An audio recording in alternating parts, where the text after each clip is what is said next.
대한민국 전화 배틀 모음 3부.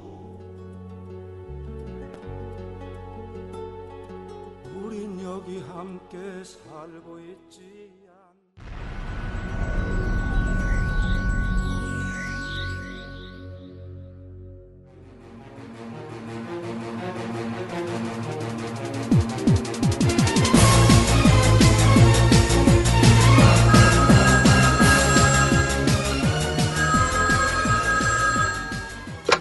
듣고 있자니 참나.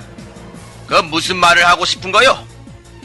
미국이랑 FTA 하는 게 그깟 돈 몇 푼 손해보고 이익 보고 하는 문제가 아니요. 한미 FTA가 잘 돼야 동맹도 더 튼튼해지고 안보도 잘 되는 건데 생각 짧은 양반들 같으니라고. 농민들 손해본다니까 그 정부에서 지원 방안도 다 마련해준다고 했는데 지금 괜히 그런 경제적 손해 따질 때가 아니란 말입니다. 그 한미 FTA 협상하는데 괜히 노조 같은 빨갱이 좌파 단체에서 정부 하는 일에 딴지나 걸고 말이지. 그 국론 분열 일으켜서 결국 좋아할 건 북한밖에 없는데 무슨 당치도 않는 소리를 짓거리나. 한심한 양반들. 분단 때문에 북한과 군사적으로 대치하고 있는 이런 현황, 이런 상황에서 이제 안보가 굉장히 중요하게 부각이 되다 보니까 이제 우리나라에서 그 굉장히 경제적 이익이나 이런 데 조금 손해를 보더라도 안보에도 투자를 해야 된다, 이런 식의 논리들이 굉장히 많습니다. 아까 이제 제가 외교가 평등하고 호혜적으로 이루어져야 된다, 이렇게 좀 말씀을 드렸었는데 네. 현실은 사실 정반대지 않습니까? 말 그대로 이제 사실 외교라는 것이 그 하나의 전쟁이고 또 힘과 힘의 대결이다, 이렇게 좀 볼 수가 있을 것 같은데요. 이 보면은 사실 이제 오히려 지금 한국 관료들 같은 경우에 굉장히 미국의 저자세로 일관하는 것이 사실 문제지 않습니까?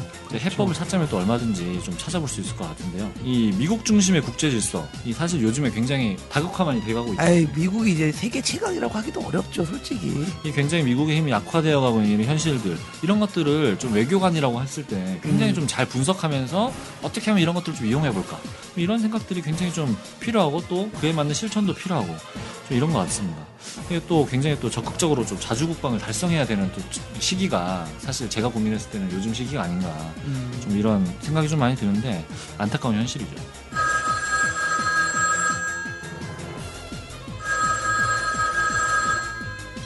아니 지금 북한 체제가 그대로 있어도 좋다는 거야 뭐야? 어? 이 사람들 완전 종복이구만. 국가보안법이 어쩌고 북한이 어쩌고 하는 거 뭐이 완전히 빨갱이 새끼들이구만. 북한이 노리는 게 적화 통일 아이가. 근데 이걸 가만히 놔두고 인정해주고 뭐 무슨 통일을 하겠다는 거야. 그 유일한 해법은 그 북한 체제가 망하는 길밖에 없어. 당연히 북한 체제 인정하자고 하면 그 적화 통일 찬성하는 정복 세력들이지. 이 사람들 당장 신고해야겠네 이거. 어? 2013년에 이 북한 다녀온 분들이 좀 여러 분 계시더라고요. 이를테면은 북한 어린이 지원 사업 꾸준하게 벌여오셨던 민간단체가 있는데 어린이 어깨동무라는 단체가 있었어요. 여기 이제 이사장 하시는 분께서 이제 그 한겨레 신문하고 인터뷰를 했었습니다. 그리고 뭐 평화자동차 사장, 이런 분들도 이제 최근에 평양을 갔다 왔다고 하더라고요. 이런 분들이 뭐 공통적으로 하시는 말씀이 뭐냐, 한마디로 요약해서 평양이 분당처럼 바뀌었더라, 이런 얘기를 한다고 하더라고요. 분당이요? 네, 분당. 그 신도시 있지 않습니까? 평양 시내에 굉장히 자동차도 많이 늘어났고 뭐 휴대폰 보급이 200만 대가 넘었지 않습니까? 네. 뭐 보도만 봐도 좀 그런 것 같고, 최근에 보면 뭐 스마트폰 사용하는 분들도 굉장히 많이 늘었다고 그래요. 스마트폰도 만들려고 하더라고요, 보도 보니까. 최근에 뭐 외국인 관광객이 굉장히 많이 늘었는데 뭐 유럽에서 평양 들어갔다 온 사람들이 공통적으로 하는 얘기가, 외국인들 이제 휴대폰 사용하는 거 아무도 막지 않더라. 그러니까 거기서 다 외국으로 통화가 된다 그래요. 그러니까 이제 뭐 자유롭게 들고 다닌다, 뭐 이런 얘기들도 많고. 그러니까 이제 이런 현실을 봤을 때 그 아까 전화 주신 분과 같이 그 북한이 망해간다, 이렇게 주장하는 게 좀 현실적이네. 오히려 이게 비현실적인 게 아니냐. 아까 이제 뭐 북한이 안 망한다고 얘기를 하고 있는데 제가 지금 안 망한다고 얘기하고 있지 않습니까? 근데 이게 뭐 현실인데 이거 어떻게 하냐 이 말입니다. 변화되는 현실에 맞게 좀 인식을 많이 바꾸셔야 되는 게 아니냐. 근데 이게 이제 이런 인식 속에서 또 정부 아까 그런 기관들이 여전히 같은 인식 속에서, 그러니까 북한 체제가 붕괴해야 된다, 좀 이런 인식 속에서 굉장히 정책들을 계속 만들어내고 있다는 거예요. 당연히 효과가 없지 않겠습니까?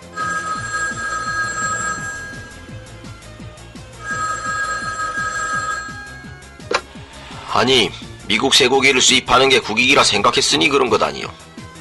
값싸고 질 좋은 물건 수입하고 한국도 대신 다른 전자제품이나 그 자동차 같은 물건 수출하는 게 그게 국익 아닙니까? 그런 게 자유무역의 장점이고 말이지. 게다가 미국 쇠고기 먹으면 광우병 걸릴 위험이 있다는 거, 그거 다 괴담이라고 하잖아요. 일부 위험 부위만 잘 걸러내면 문제 없다고 하지 않습니까? 그 경제 공부했으면 당연히 자유무역 지지했을 것이고 쇠고기 수입도 하는 게 맞는 거지. 한우도 그 미국 쇠고기랑 경쟁해야 더 경쟁력이 생기고 말이야. 시민단체들이 한사코 반대하니까 김승호 비서관이 혼자 총 떼맨 거 아니겠습니까? 에? 오히려 훈장줘도 시원찮을 판에 첩보원이라니. 원참. 이게 다른 사람도 아니고 이제 대통령을 보좌하는 사람이잖아요.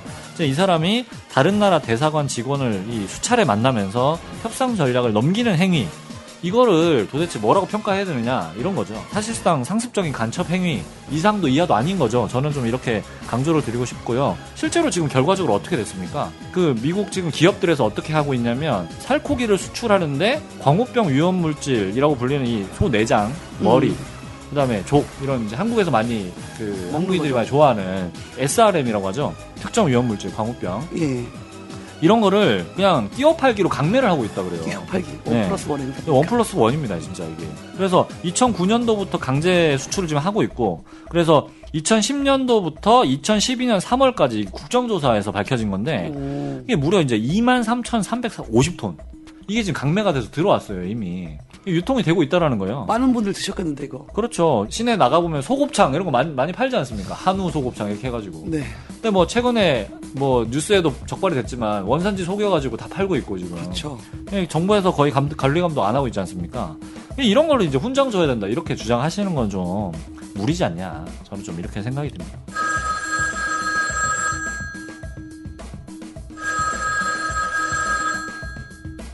아니, 이 사람들이 그리스가 배째라고 해서 돈 절반 떼먹은 게 잘했다는 겁니까, 지금? 돈을 빌렸으면 갚는 게 도리 아닙니까? 뭐 이런 사람들이 다 있어. 게다가 그 한국 경제 발전에 엄청난 도움을 줬고, 또 지금도 주고 있는 게 외국 자본 아닙니까?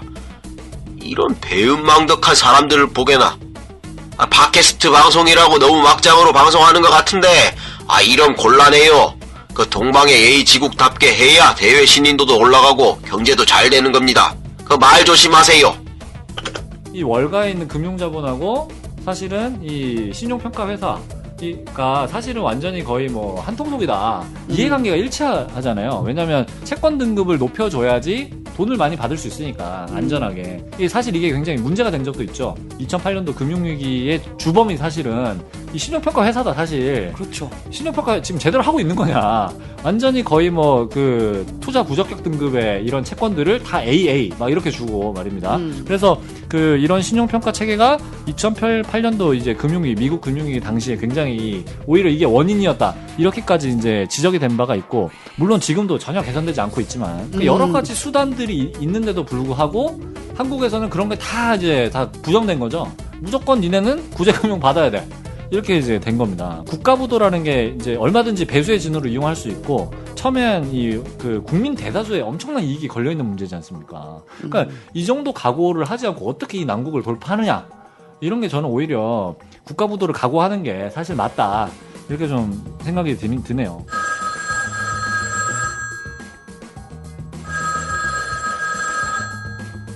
아니, 그 자꾸 북미 라인이네 검은머리 미국인이네 하는데, 당신들 완전 국수주의자들 아닙니까? 에? 실제로 국제적으로 미국식이 글로벌 스탠다드고, 그걸 도입하는 게 바로 선진화하는 거 아닙니까?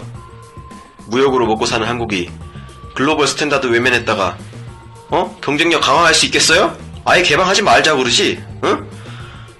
제가 볼 때는 말이죠, 그 김현종 씨가 제대로 경제정책 추진했다고 칭찬해줘도 모자라는구만. 응? 현실을 외면한 주장은 공허할 뿐입니다. 적당히 좀 하세요. 그 미국식이 글로벌 스탠다드다.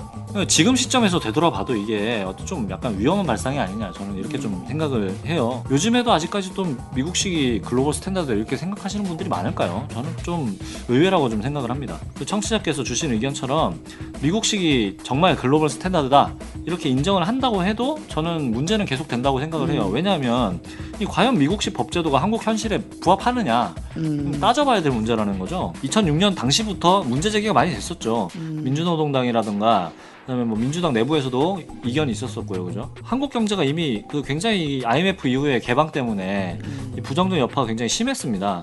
이렇게 심한 조건에서 피해 규모도 굉장히 컸었죠. 이러면서 이제 FTA를 추진하는 것이 과연 옳으냐, 이런 이제 개방 일변도 정책은 추진되어서는 안 된다, 이런 점들을 계속적으로 강조를 했었던 것이 좀 기억이 나고요.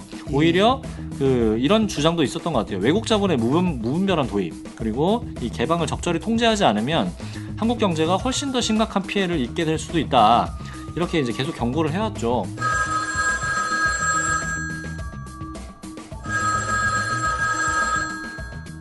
하하, 이 사람들이 이거 지금 완전 제정신이 아니구만. 에? 6.25 몰라? 미국이 없었으면 지금 당신들이 태어나기나 했겠어. 아, 이 역사 교육을 소홀히 하더니 요즘 젊은 것들은 아무짝에도 소용이 없다니까. 아, 은혜를 갚는 게 인간의 도리요, 세계인의 피로 지킨 대한민국인데 그까지 돈 몇 푼이 무슨 소용이고. 게다가 검은 머리 미국인이라니.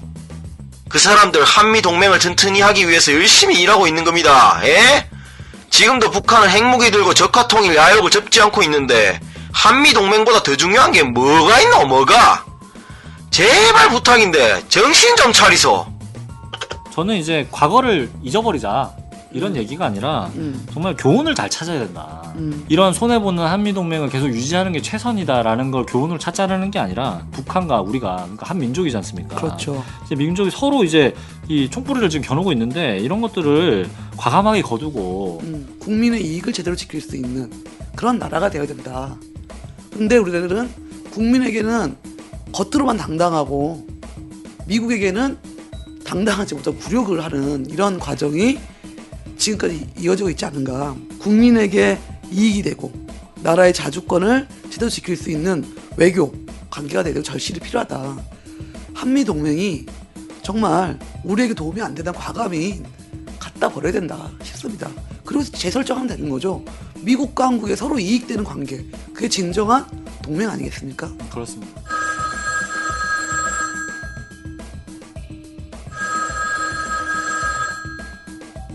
말씀은 잘 알겠는데요. 돈 벌고 먹고 살기 위해서 자기 돈 투자해서 재산 불화받고 기업 경영한 것이 죄는 아니지 않습니까? 자본주의 사회에서 누구나 할 수 있는 일을 가지고 너무 매도하는 것 같아서 아쉽네요. 현 시점에서 보면 재벌들이 경제 성장에 기여한 측면도 분명히 있는데요. 제대로 평가를 했으면 합니다. 그러니까 당시에 이제 우리나라가 어떤 상황이었냐, 이제 한편에서는 굉장히 일본과 싸우면서, 일본 제국주의와 싸우면서 많은 사람들이 죽거나 고생을 많이 했었는데 여전히 그 당시도 이 자주 독립국가를 건설하기 위해서 싸우던 국민들이 굉장히 많이 있었다는 거죠. 그런데 다른 한편에서는 이 미군정이라는 굉장히 어수선한 사회 이 분위기를 이용해가지고 굉장히 기회를 틈타서 재벌이 등장을 한 거예요. 그 일제가 남기고 간 재산, 이게 이제 그들이 이제 불화받을 수 있었던 게 해방이 되었기 때문에 이제 받았던 거잖아요. 그렇죠. 그런데 이제 과연 이들이 재산을 불화받을 자격이 있는가? 이런 것들 좀 생각을 해봐야 된다. 예, 해방을 위해서 이 사람들이 과연 얼마나 많은 노력을 했는가라는 겁니다. 예? 돈 있다는 이유, 이 하나만으로 다 사리사욕을 채우는 이런 용도로 완전히 전락을 했다라는 겁니다. 오히려 그 제국주의로부터 가장 심각한 피해를 당했던 농민들이나 노동자들, 이런 사람들이 골고루, 그죠? 민족 전체가 골고루 혜택이 돌아갈 수 있게끔 그렇게 사용돼야 되는 게 당연히 맞는 거죠. 대한민국 전화 배틀 모음 3부를 마칩니다.